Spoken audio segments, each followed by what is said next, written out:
Walang takas sa malikot na utak ng mga Pinoy ang mga pangyayari sa Senado kamakailan. Ang mga nakakaaliw na hirit at biroan online, pusuan sa report ni Darlene Can.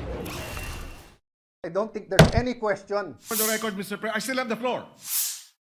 Tumatakbo, umiiyak, nagsagutan at nabalot ng takot. Walang ni isa sa inyong nangamusta sa amin. Ang mga tagpo sa Senado, sabi ng netizens, malapelikula. This is the Senate! Ginawan pa nga ng AI-generated content ala Academy Awards. Here are your nominees. Ang mga mambabatas naging meme-babatas dahil naging iba't ibang meme na sa social media. We are allegedly under attack.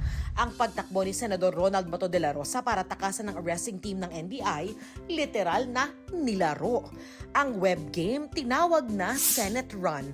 Ang player, kinokontrol ang tumatakbong si Senator Bato, patagalan at palayuan, habang iniiwasan ng sari-saring harang pati ang mga humahabol na NBI.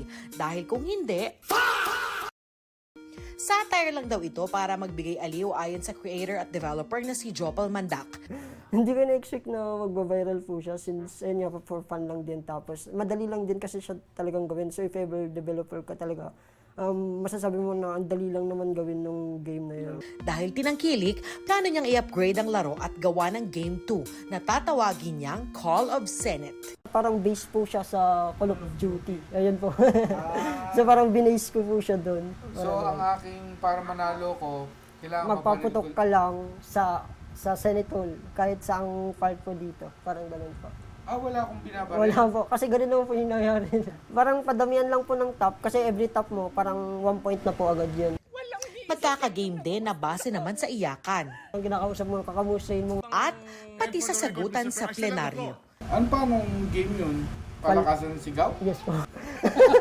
Actually, meron na pong game na ganun. Tapos parang i-base lang namin. Pero ano din, itatap? Hindi. Pindot ng palakasan? Through voice po siguro. Parang palakasan mag... So may, Parang ganun po. I have the floor! Ganun palakasan na ganun? Parang ganun po. Hindi makakabalaw ka naman sa paligid. Palakasan ng sigaw. Opo. Darlene Kai, GMA News.